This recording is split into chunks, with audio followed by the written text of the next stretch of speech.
안녕하세요. 미국 유학고수 TV 시청자 여러분들, 유학고수입니다. 오늘은 제 채널에 많은 분들이 한국에서 지방대를 나오시고 미국의 대학원 유학 가려는 분들이 있는데 그분들을 위해 조언을 해보고 싶습니다. 첫 번째 유형은 지방대를 자퇴하고 명문대에 잘나가는 컴퓨터 사이언스 학과를 편입하고 미국으로 대학원 유학 가려는 분들이 조금 있습니다. 사실 미국에서 컴퓨터 직종으로 취업을 하기 위해서 꼭 컴퓨터 학과를 나와야 되는 건 아닙니다. 그러니까 한국 사람들은 명문대 이름과 무슨 대학교 무슨가를 나왔다고 하는 너무 이렇게 학교 이름과 과 이름에 연연하는 것이 있어요. 뭐 예를 들면 한국 같은 경우는 자동차 회사에 가려면 꼭 기계공학과를 나와야 되고 반도체 회사에 가려면 꼭 전자공학과를 나와야 되고 컴퓨터 회사에 취업하려면 꼭 컴퓨터 과학 쪽을 전공해야 되고 이렇게 전공에 대한 이름값이 그런 게 좀 강하거든요. 그런데 미국은 그것보다 면접을 볼 수 있는 능력만 되면 돼요. 바로 이게 한국 문화와 미국 문화의 가장 큰 차이입니다. 한국 같은 경우는 과가 어디 나왔냐라고 그 졸업장이나 어떤 성적 증명서에 적혀 있는 것이 굉장히 중요하고 근데 미국 같은 경우는 그것보다는 실질적인 능력이 굉장히 중요한 거예요. 자, 그 이유는 이제 한국의 문화와 관련이 있는데 저도 사실 한국에서 대학교를 나오고 한국에서 취업을 한 적이 있는데 한국의 면접관들은 서류에 적힌 것들을 굉장히 중요하게 생각합니다. 그래서 이 사람이 얼마만큼의 명문대를 나왔는가? 그리고 과가 무엇인가? 그리고 학점은 몇 점인가? 그리고 영어 점수는 몇 점인가? 이거 가지고 사람을 평가하는 경향이 있습니다. 반면에 이제 미국 같은 경우는 서류에 적힌 능력을 능력으로 보지 않아요.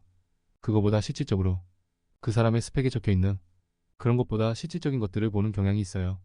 그러니까 뭐 본인이 아무리 명문대를 나오고 학점이 좋고 컴퓨터 쪽으로 자격증이 많다라고 해도 그게 의미 없다는 것을 미국의 기업들의 면접을 한번 봐보시면 깨달을 겁니다. 저 같은 경우는 미국 실리콘밸리의 컴퓨터 회사들의 면접을 본 적이 많이 있는데 면접을 딱 보러 가잖아요. 그러면 그 자리에서 노트북을 던져주고 거기 그 자리에서 코딩을 해보라고 시킵니다. 그러면 전공이 컴퓨터과를 나왔는지가 꼭 중요하지 않아요. 컴퓨터 전공을 하지 않아도 뭐 예를 들면 제 미국 친구 같은 경우는 생물학을 전공한 친구가 있습니다. 생물학이랑 컴퓨터 공학이랑 전혀 관련이 없죠? 그렇게 보이시나요? 그런데 본인이 이제 생물학과를 나왔지만 컴퓨터 쪽으로 생물학적 데이터를 분석하기 위해 코딩을 해본 적이 있다. 그런 쪽으로 경력이 좀 있고 경험이 있다라고 주장을 하면서 그 포지션이 지원하면 됩니다. 그러면 이 면접관이 그렇게 면접할 때 정말 실력을 체크할 수 있는 질문을 던집니다. 그리고 제 친구는 코딩 인터뷰에서 합격을 했습니다. 그래서 생물학과 나온 제 친구는 미국인 친구인데 미국에서 학부 석사 박사 학위를 모두 생물학으로 나온 친구인데 지금 실리콘밸리에서 SNS를 만드는 M으로 시작하는 컴퓨터 회사에서 SNS 알고리즘을 코딩을 하는 프로그래머로 재직 중에 있습니다. 아시겠죠? 미국은 그만큼 어떤 서류에 적힌 것보다 실질적인 능력을 중요하게 생각하기 때문에 지금 한국에서 아무리 살다 보면 한국의 영향을 받아서 한국식으로 생각하게 되겠죠? 컴퓨터 과학 전공이 아니라서 IT 분야로 취업을 못한다고 생각하게 되기 쉬운데 그런 것이 아니라 미국은 실질적인 실력을 보는 문화가 있습니다.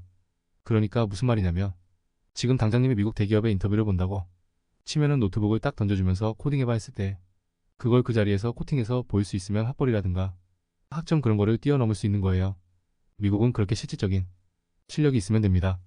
이걸 모른 채 이런 미국 문화를 모른 채 님이 지금 내가 준비 안 돼 있다고 해서 뭐 컴퓨터 과학 전공을 해가지고 학위를 따고 막 자격증을 많이 딴다고 해서 미국 취업이 보장되는 게 아니에요. 미국은 그런 곳이라는 거를 잘 아시면 좋을 것 같습니다. 자, 아시겠죠? 그래서 일단은 실전을 중요하게 생각하는 미국 문화를 아셔야 돼요. 그런데 지방대 출신 분들은 한국에서 어르신들에게 학벌이 부족하고 전공이 별로다 이런 지적을 많이 받고 살았기 때문에 미국 가려고 학벌과 학교를 갈아타려고 하는 경향이 있습니다. 자, 그 다음에 지방대 출신들이 많이 하는 생각 또 한 가지 이야기해봅시다. 본인이 한국에서 희망이 없다고 생각해서 대한민국을 탈출하자 이런 생각을 가지고 계시는 분들이 좀 있어요. 아시다시피 저출산과 급격한 고령화와 설상가상으로 경제, 저성장과 늘어나는 실업률과 예상되는 사회적 혼란 상황이 가중되고 있죠. 구시대 미국과 소련이 했던 냉전이 되살아나서 미국과 러시아 중국의 대결인 냉전 시대에 마치 대한민국이 세기 말에 직면한 것 같은 상황에 직면해 있습니다.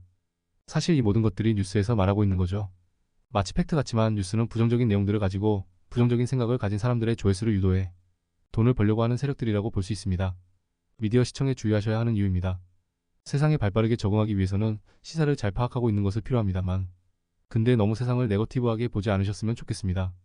그런데 상대적으로 조건이 불리한 지방대 출신들에게는 명문대 출신들보다 더 세상이 절망적으로 보이는 부분이 있습니다. 아시겠죠? 이런 일들이 실제로 일어나고 있는 건 맞지만 인생의 큰 결정을 내릴 때 부정적인 사건으로 인해서 부정적인 감정을 가지고 급한 결정을 내리게 되면 인생에 큰 후회를 할 수가 있습니다. 그래서 인생의 결정을 내릴 때는 긍정적인 사고를 가지고 결정을 내는 게 좋습니다.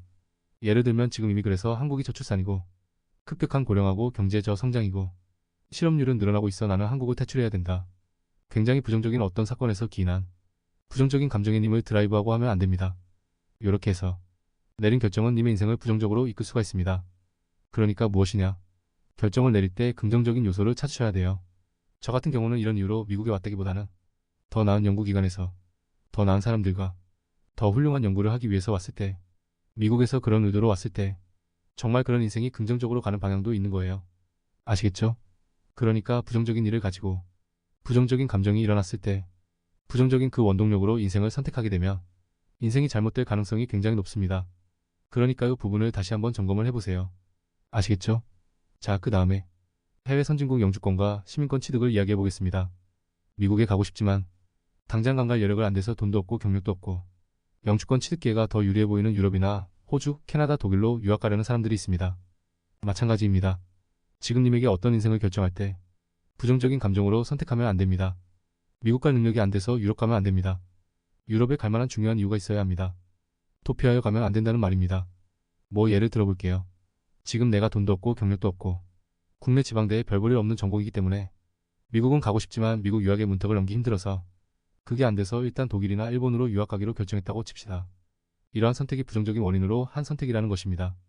그래서 일단은 인생에 뭔가 준비하는 것을 잠깐 브레이크를 걸어보시고 긍정적인 그런 마인드셋을 좀 가질 수 있는 시간을 좀 가졌으면 좋겠습니다.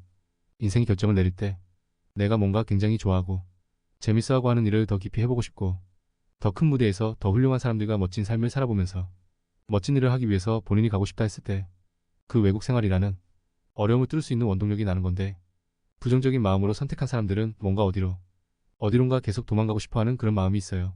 그래서 일단은 지금 그런 마음이 드시는 분들은 유학 준비를 잠깐만 스탑해보시고 인생을 좀 돌아보면 좋을 것 같아요. 저 같은 경우는 님들의 나이에 훌륭한 선배를 한 명 알고 있었는데 그 선배는 제가 나온 학부, 대학교에서 학생, 상담센터에서 학생 상담을 하는 선배였어요. 그 선배가 해준 얘긴데 수없이 많은 학생들을 컨설팅해보고 그 선배가 내린 결론인데 유학 가려고 하는 사람들 있잖아요. 뭔가 본인이 지금 한국에서 나온 대학교가 학벌이 좀 부족하고 막 그래서 열등감을 느끼고 그래서 내가 미국에 가서 박사를 따면 나를 더 이상 무시하지 못하겠지. 이런 열등감을 바탕으로 그게 어떤 열등감이 드라이브 돼서 내가 박사를 따야겠지라는 마음으로 미국에 건너간 사람들은 모조리 실패한다는 거예요. 그런 케이스를 너무 많이 보신 거예요. 그리고 그 삶이 굉장히 불행한 삶을 살게 된다는 것입니다. 반면에 미국에 건너갈 때 유학을 가든 뭘 하든 긍정적인 어떤 모티브를 베이스로 한 결정. 뭐 예를 들면 지금 내가 공부를 정말 많이 하고 싶고 뭐 그런데 미국에 가면 더 좋은 공부를 가르쳐 줄 수 있는 스승들이 많고 그래서 가서 더 크게 더 좋은 연구기관에서 그런 것들이 기다리고 있기 때문에 가야겠다고 선택한 사람들은 미국에서 다 대성하더라는 거죠. 아시겠죠? 그러니까 부정적 원인으로 결정을 내리려고 하는 분들은요. 특히 지방대 나오고 열등감으로 미국 가려고 하는 사람들은 지금 일단 그 부분에 있어서 인생을 좀 돌아보셔야 돼요. 안 그러면 미국에서 큰 실패를 하고 좌절을 맛볼 수가 있어요. 아시겠죠? 조금 속된 말로 조금 이해하기 쉽게 말씀드리면 한국의 속담 중에 이런 게 있어요. 안에서 새는 바가지가 밖에서도 샌다. 유학을 가려면 여기서 뭔가 한국 내에서 뭔가 잘 안 되고 힘들어서 도피해서 가는 것이 아니라 한국에서도 뭔가 잘 되던 사람들이 더 크게 잘 되기 위해서 미국에 갔을 때 큰 성공을 거둔다는 말입니다. 반면에 한국에서 뭔가 잘 안 되고 뭔가 힘들어서 도망치듯이 미국에 가면 거기서 더 실패한다는 거죠. 그러니까 지금은 유학을 조금 인생을 좀 돌아보셨으면 좋겠어요. 그리고 좀 더 긍정적인 삶으로 보시면 좋을 것 같아요. 자, 마찬가지로 노총각 노처녀이신 유학 준비생들도 마찬가지입니다. 해외에서 커리어를 쌓으면 그 배우자를 좀 더 잘 만날 수 있다라고 생각하시는 노총각 노처녀들이 좀 계신데 이것도 마찬가지입니다. 한국에서 좋은 그런 이성 친구를 만날 수 없는 상황인데 미국으로 건너간다고 해서 괜찮은 이성 친구가 생긴다는 보장이 없어요. 오히려 더 힘듭니다. 왜냐면 외국 땅에서 본인의 모국어를 쓰지 않는 사람들과의 그런 이질적인 문화를 가지고 있는 집단에서 한국에서보다 더 초이스가 작아질 수 있습니다. 아시겠죠? 그러니까 정리해서 말씀드리면 한국에서도 인기 짱인 사람들이 해외 나가서도 인기짱이라는 거죠. 반면에 한국에서 인기 없으면 해외 나가면 더 힘들게 된다는 거예요. 제가 오늘은 이렇게 지방대 분들을 위해서 이 부분에 대해서 좀 이야기를 해드리고 싶었습니다. 자, 인생이 내가 왜 자꾸 네거티브한 것이 내 인생을 드라이브하는가를 좀 깨달으시고 그러신 분들은 유학 가려고 하는 인생의 모멘텀을 멈추시고 부정적인 자신의 동기를 좀 돌아보신 다음에 긍정적인 드라이브가 생겼을 때 지금 목표하신 것을 진행하시면 좋을 것 같습니다. 자, 오늘 여기까지 하도록 하겠습니다. 도움이 되셨기를 바랍니다.